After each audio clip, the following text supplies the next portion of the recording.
Selamat pagi, shalom saudara-saudara yang diberkati oleh Tuhan. Pada pagi hari ini kita akan dengar firman Tuhan bersama-sama di dalam 1 Raja-Raja pasal 17. 1 Raja-Raja pasal 17 ayat yang ke-7 sampai dengan ayat yang ke-16. Kita akan baca sama-sama 1 Raja-Raja pasal 17 ayat 7 sampai dengan ayat yang ke-16. Bunyinya demikian. Elia dan janda di Sarfat. Tetapi sesudah beberapa waktu, sungai itu menjadi kering sebab hujan tidak turun di negeri itu. Maka datanglah firman Tuhan kepada Elia, "Bersiaplah pergi ke Sarfat yang termasuk wilayah Sidon, dan diamlah di sana. Ketahuilah, aku telah memerintahkan seorang janda untuk memberi engkau makan." Sesudah itu ia bersiap lalu pergi ke Sarfat. Setelah ia sampai ke pintu gerbang kota itu, tampaklah di sana seorang janda sedang mengumpulkan kayu api. Ia berseru kepada perempuan itu, katanya, "Cobalah ambil bagiku sedikit air dalam kendi, supaya aku minum." Ketika perempuan itu pergi mengambilnya, ia berseru lagi, "Cobalah ambil juga bagiku sepotong roti." Perempuan itu menjawab, "Demi Tuhan Allahmu yang hidup, sesungguhnya aku tidak ada roti padaku sedikit pun, kecuali segenggam tepung dalam tempayan dan sedikit minyak dalam buli-buli. Dan sekarang aku sedang mengumpulkan 2-3 potong kayu api, kemudian aku mau pulang dan mengolahnya bagiku dan bagi anakku. Dan setelah itu kami memakannya, maka kami akan mati." Tetapi Elia berkata kepadanya, "Janganlah takut, pulanglah, buatlah seperti yang kau katakan. Tetapi buatlah lebih dahulu bagiku sepotong roti bundar kecil daripadanya, dan bawalah kepadaku, kemudian barulah kau buat bagimu dan bagi anakmu. Sebab beginilah firman Tuhan Allah Israel, tepung dalam tempayan itu tidak akan habis, dan minyak dalam buli-buli itu pun tidak akan berkurang sampai pada waktu Tuhan memberi hujan ke atas muka bumi." Lalu pergilah perempuan itu dan berbuat seperti yang dikatakan Elia. Maka perempuan itu dan dia serta anak perempuan itu mendapat makan beberapa waktu lamanya. Tepung dalam tempayan itu tidak habis dan minyak dalam buli-buli itu tidak berkurang, seperti firman Tuhan yang diucapkannya dengan perantaraan Elia. Nah, saudara-saudara yang diberkati oleh Tuhan, pada pagi hari ini kita membaca dari konteks ini, berbicara tentang Elia mengalami suatu proses kehidupan yang sangat berat. Berdasarkan pembacaan kita ini, maka tema firman Tuhan pada pagi hari ini adalah menang atas krisis. Saudara-saudaraku, untuk menang atas krisis bukanlah perkara mudah yang semudah membalikkan telapak tangan, tetapi satu perkara yang sangat sulit. Di dalam ayat-ayat ini maka ada beberapa hal penting yang saya mau sampaikan, yaitu hal yang pertama adalah di dalam ayat 17 sampai dengan ayat 7 sampai dengan ayat 12. Di sana berbicara tentang adanya masalah. Krisis untuk menang di dalam menghadapi krisis. Untuk menang di dalam menghadapi krisis, maka seseorang harus menghadapi masalah. Di sini kita melihat Elia, dia menghadapi masalah. Masalah yang begitu serius yang dihadapi oleh Elia adalah di situ dikatakan bahwa pada saat Elia sampaikan kepada Raja Ahab bahwa dalam beberapa tahun ini tidak akan turun hujan, kecuali kalau Elia berkata barulah bisa terjadi hujan. Dan menurut pemikiran Raja Ahab bahwa begitu sombongnya Elia memperkatakan bahwa jikalau dia yang berkata baru terjadi hujan. Dan di sini ketika Raja Ahab mendengar hal itu, Raja Ahab menjadi marah dan Tuhan berfirman kepada Elia untuk pergi ke suatu tempat yang bernama Sungai Kerit. di mana di situ dia berdiam di sana karena firman Tuhan katakan di dalam pasal 17 ayat 1 sampai 5 di situ dijelaskan tentang bagaimana Tuhan akan memberi makan Elia, yaitu Tuhan akan memerintahkan burung gagak untuk membawa makanan kepada Elia, dan Elia harus minum dari sungai Kerit itu. Namun rupa-rupanya masalah baru yang dihadapi oleh Elia pada ayat 7 sampai dengan ayat yang ke-12 ini, bahwa di situ dikatakan bahwa sungai Kerit itu menjadi kering, ya. Di situ dikatakan, tetapi sesudah beberapa waktu sungai itu menjadi kering sebab hujan tidak turun di negeri itu. Sebagaimana yang Elia perkatakan bahwa hujan tidak turun dalam beberapa tahun, dan itu terjadi. Nubuatannya digenapi oleh Tuhan dan terjadi kekeringan yang sangat amat panjang. Sehingga dikatakan bahwa sungai yang biasa, sungai Kerit, di mana Elia minum dari sana, sungai itu kering dan dia tidak bisa minum lagi. Dan ini merupakan suatu masalah baru bagi Elia. Di mana di ayat itu dikatakan bahwa datanglah firman Tuhan kepada Elia, bersiaplah pergi ke Sarfat, ya, yang termasuk wilayah Sidon, dan diamlah di sana. Ketahuilah aku memerintahkan seorang janda untuk memberi engkau makan. Jadi Tuhan berfirman kepada Elia bahwa pergi ke suatu daerah yang namanya Sarfat. Di situ Tuhan sudah memerintahkan seorang janda, mengutus seorang janda untuk memberikan Elia makan.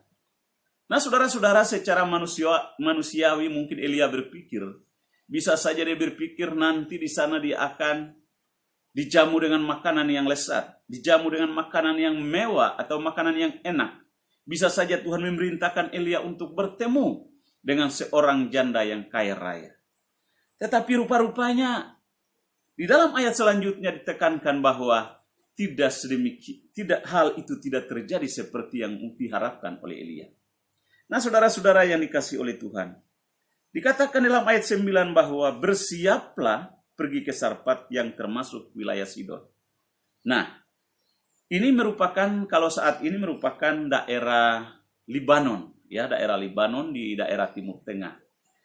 Nah, jadi Elia ini disuruh oleh Tuhan untuk pergi ke Sarfat yang termasuk wilayah Sidon. Di sana dia akan bertemu dengan seorang janda dan dia akan diberi makan oleh janda itu.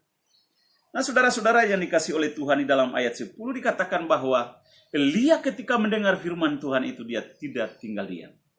Tetapi dikatakan bahwa sesudah itu ia bersiap, lalu apa? Pergi ke Sarfat. Di dalam ayat 10 dikatakan bahwa bersiaplah Elia lalu pergi ke Sarfat. Dia mendengar firman Tuhan dan bukan hanya sebatas mendengar, tetapi dia bertindak berdasarkan firman Tuhan. Dia melangkah dan melakukan firman itu.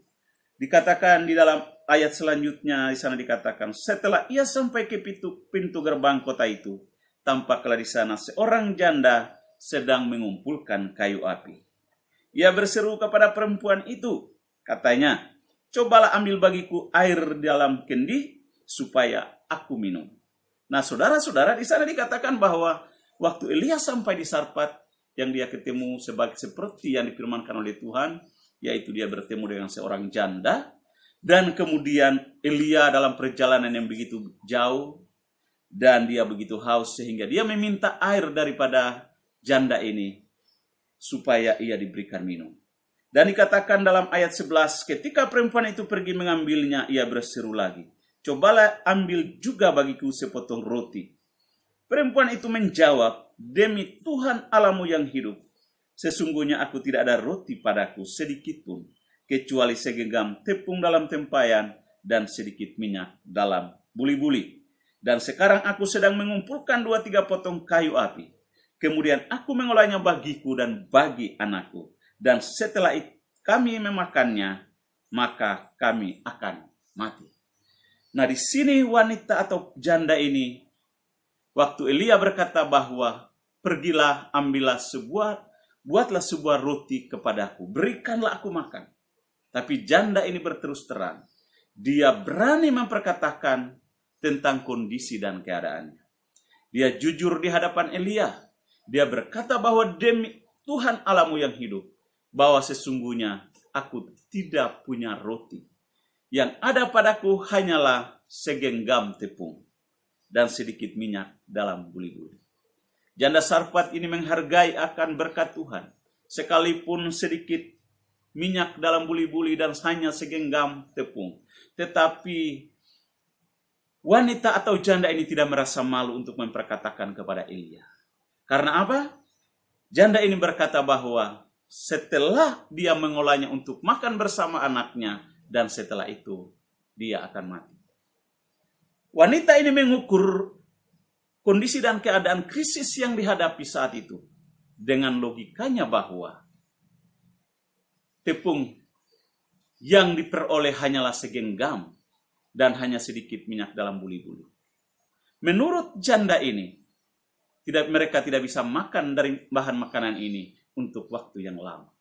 Saudara-saudaraku yang dikasihi oleh Tuhan, ada begitu banyak kesaksian-kesaksian. Ada begitu banyak saudara-saudara seiman, orang-orang percaya yang bersaksi bahwa awal-awalnya ketika pandemi virus corona ini terjadi, mereka berpikir apakah mereka bisa bertahan untuk hidup?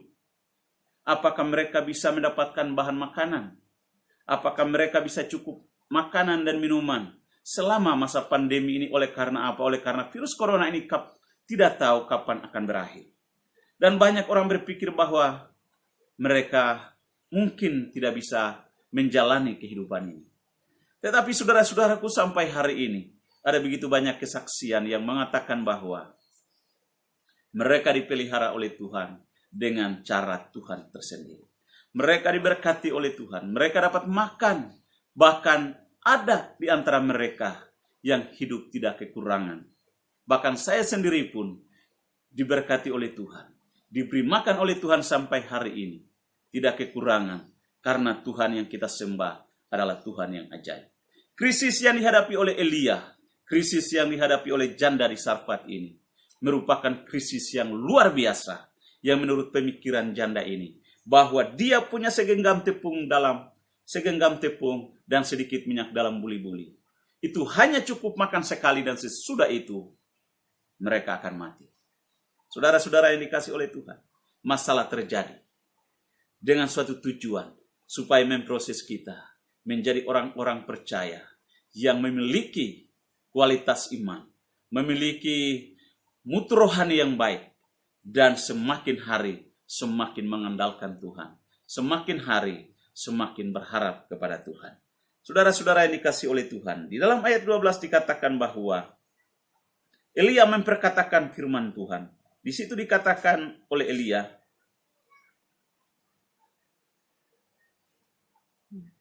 kemudian aku mau pulang dan mengolahnya bagiku dan bagi anakku, dan setelah kami memakannya, maka kami akan mati. Itu kata janda ini. Nah, saudara-saudara yang diberkati oleh Tuhan, seandainya kondisi dan keadaan ini, saudara dan saya yang berada pada posisi janda ini, mungkin kita merasa putus asa, kita merasa lemah dan merasa tidak berdaya oleh karena realita yang sementara kita hadapi. Tetapi percayalah, dalam kondisi dan keadaan terpuruk saat-saat ini, mungkin penghasilan saudara berkurang, mungkin keuangan saudara berkurang, mungkin tabungan saudara terkuras habis oleh karena pandemi virus corona ini. Tetapi ada cara Tuhan, bagaimana caranya untuk menolong dan membawa saudara menang dalam menghadapi krisis ini. Nah, saudara-saudara, hal kedua yang sangat penting yang dibicarakan pada kesempatan ini adalah untuk menang di dalam menghadapi krisis. Maka hal yang kedua adalah adanya tindakan sesuai dengan firman Tuhan. Saudara-saudaraku, di dalam ayat 13-15a di sana dikatakan, tetapi Elia berkata kepadanya, janganlah takut, pulanglah, buatlah seperti yang kau katakan, tetapi buatlah lebih dahulu bagiku sepotong roti bundar kecil daripadanya, dan bawalah kepadaku, kemudian barulah kau buat bagimu dan bagi anakmu. Sebab beginilah firman Tuhan Allah Israel, tepung dalam tempayan itu tidak akan habis, dan minyak dalam buli-buli itu pun tidak akan berkurang, sampai pada waktu Tuhan memberi hujan ke atas muka bumi. Lalu pergilah perempuan itu dan berbuat seperti yang dikatakan Elia. Luar biasa, di sana dikatakan bahwa wanita ini, janda Sarfat ini, bertindak sesuai dengan firman Tuhan. Saudara-saudaraku, Elia memperkatakan firman Tuhan di dalam ayat 13. Di situ Elia berkata, "Jangan takut, pulanglah buatlah seperti yang kau katakan, tetapi buatlah lebih dahulu bagiku sepotong roti bundar kecil."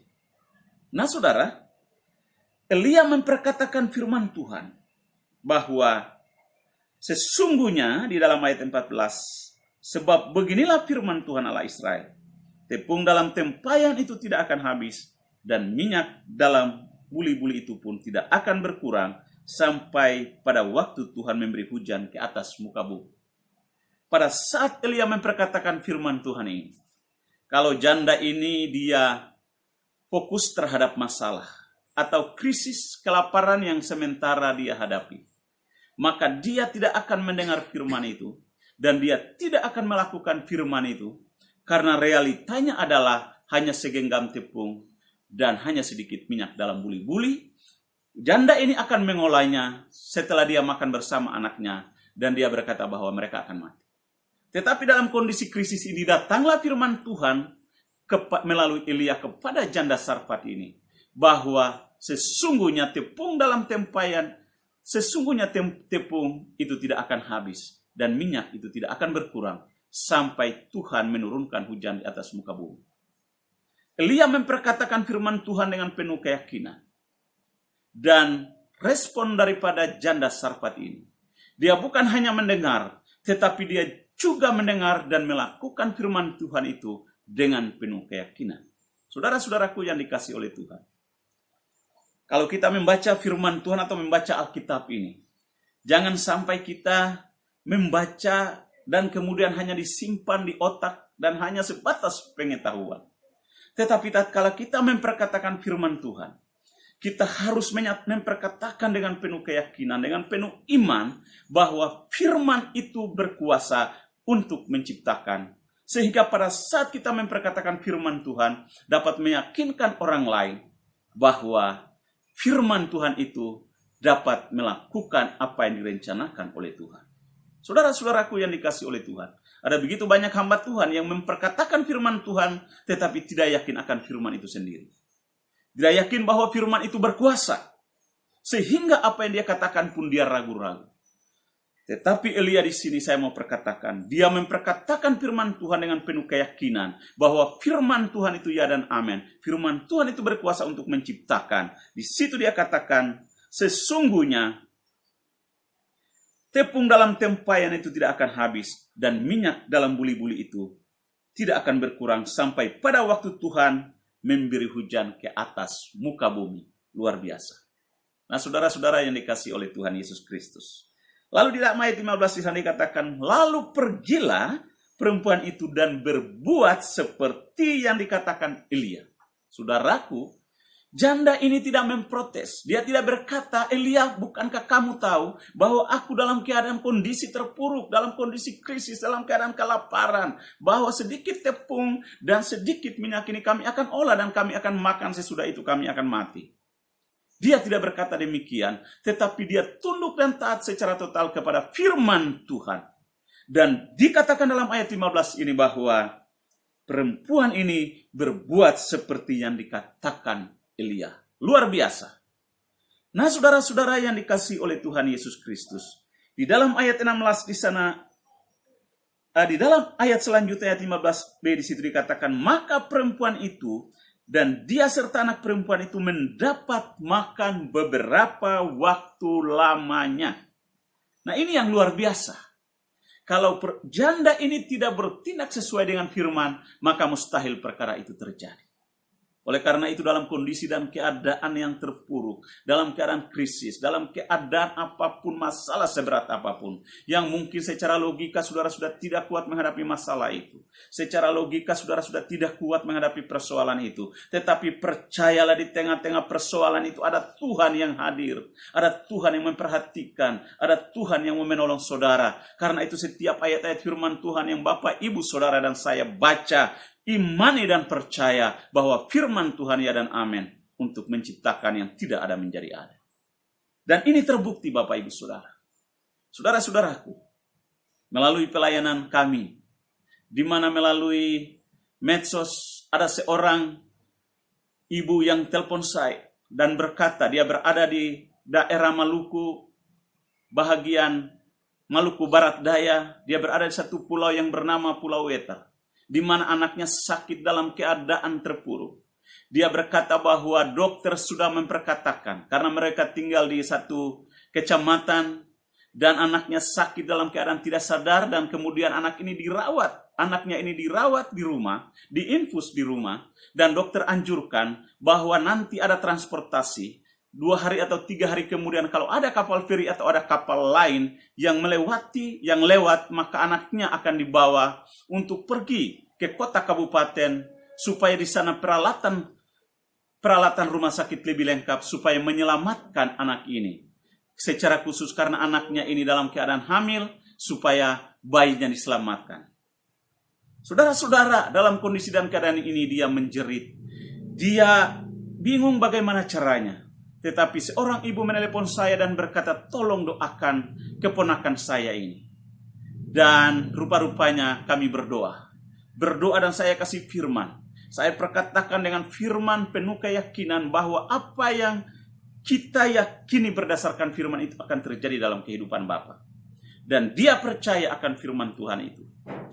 Dan dia berkata, lalu bagaimana? Anak saya belum sadar, tapi bagaimana kalau dibawa ke rumah sakit di kota kabupaten sana untuk dioperasi? Kalau orang sudah sadar baru dioperasi masih mendingan, tetapi ini dia belum sadar. Dan Bapak ini benar-benar dalam keadaan terpuruk. Tetapi saya memperkatakan firman Allah, bahwa firman Tuhan ya dan amin. Tuhan dapat melakukan yang tidak mungkin menjadi mungkin, yang tidak ada menjadi ada. Dan rupa-rupanya sebelum ada transportasi kapal yang datang, 3 hari kemudian, anaknya melahirkan tanpa operasi. Anaknya dipulihkan dan disembuhkan. Dan dia pada saat mau melahirkan itu dia telepon, video call, dan saya sempat berdoa kepada anaknya bersama dengan seluruh keluarganya. Kami berdoa dan anaknya melahirkan dengan normal tanpa operasi. Tadinya dokter berkata dibawa ke kota kabupaten supaya di sana dioperasi untuk menyelamatkan bayinya. Tetapi rupa-rupanya Tuhan melakukan segala sesuatu di luar prediksi dokter, di luar diagnosa dokter, di luar pemikiran manusia. Tuhan sanggup melakukan yang tidak mungkin menjadi mungkin. Karena itu saudara-saudara, setiap hamba Tuhan, setiap orang-orang percaya di dalam memperkatakan firman Tuhan harus yakin dulu akan firman itu. Sehingga ketika orang lain mendengar firman yang kita perkatakan, mereka diyakinkan, mereka percaya bahwa hal itu akan terjadi, maka hal itu akan terjadi. Kalau kita hamba Tuhan, orang percaya yang memperkatakan firman Tuhan itu sendiri tidak yakin akan firman Tuhan, bagaimana mujizat Tuhan akan terjadi? Tidak akan pernah terjadi karena dia sendiri tidak yakin akan kebenaran. Dan saudara-saudaraku yang dikasih oleh Tuhan, berdasarkan konteks ini, maka janda Sarfat ini dikatakan bahwa dia bertindak sesuai dengan firman Tuhan. Dalam kondisi dan keadaan terpuruk, janganlah saudara menghalalkan segala cara untuk keluar dari rel kebenaran. Untuk keluar dari kebenaran yang sejati. Untuk keluar dari firman Tuhan. Tetapi tetap melakukan seperti yang dikatakan oleh Alkitab. Firman Allah. Maka apa yang difirmankan oleh Allah melalui Alkitab ini akan tergenapi dalam kehidupan saudara. Saudara-saudara yang dikasihi oleh Tuhan. Saya tidak tahu tentang keberadaan saudara. Tetapi Alkitab mengatakan bahwa wanita ini, janda ini, dikatakan dia bertindak seperti yang diperkatakan oleh Elia. Di dalam ayat 15a, Lalu pergilah perempuan itu dan berbuat seperti yang dikatakan Elia. Nah, ini yang luar biasa. Kondisi dan keadaan terpuruk sekalipun. Mungkin saat-saat ini saudara dan saya hadapi. Sama-sama menghadapi virus corona yang begitu ganas, yang merenggut begitu banyak nyawa. Ribuan orang meninggal oleh karena apa? Oleh karena virus corona. Dan bukan hanya itu saja, tetapi ratusan ribu orang terpapar saat ini. Sudah 100.000 lebih orang yang terpapar dengan virus corona saat ini. Dan masih dalam perawatan. Saudara-saudaraku yang dikasihi oleh Tuhan. Tetapi jangan sampai kita sebagai anak-anak Tuhan dalam kondisi dan keadaan yang sulit ini, kita tidak lagi melakukan kebenaran, tetapi mari firman Tuhan tetap menjadi koridor, tetap menjadi landasan, tetap menjadi kompas untuk kita berjalan, untuk kita melakukan seperti yang diperkatakan oleh firman Allah.